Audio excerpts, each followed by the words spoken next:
বিসমিল্লাহির রহমানির রহিম।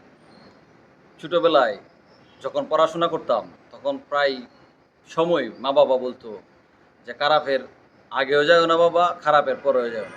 এরকম প্রায় প্রত্যেকটা মা-বাবাই তার সন্তানকে পড়াশোনা করার সময় বলে যে, "খারাপের আগেও যাইও না, খারাপের পরেও যাইও না। তাহলে বিপদে পড়তে পারো।" এরকমভাবে আপনি কোন মানুষটাকে আপন ভেবে চলবেন, কোন মানুষটাকে মানে দুষ্ট প্রকৃতির ভেবে এড়িয়ে চলবেন, সেটা নিয়ে আজকে আমার কথা। জাহাজের চারপাশে কিন্তু পানি থাকে। জাহাজ কিন্তু ডুবে না। কিন্তু জাহাজের ভিতর যখন পানি ঢুকে যায়, তখন কিন্তু জাহাজ ডুবে যায়। তেমনি আপনার চারপাশে অনেক খারাপ মানুষ থাকতে পারে।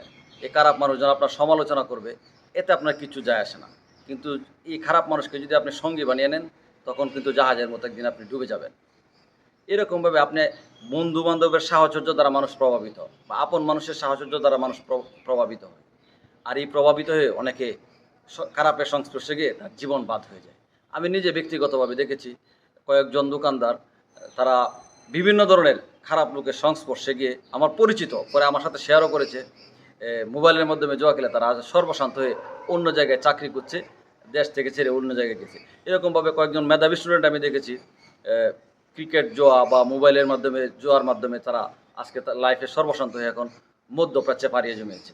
এরকমভাবে আস্তে আস্তে খারাপের সাথে যারা মিশে তারাও নিজের সর্বস্ব বিলীন হয়ে যায়, মা-বাবার স্বপ্ন বিলীন হয়ে যায়।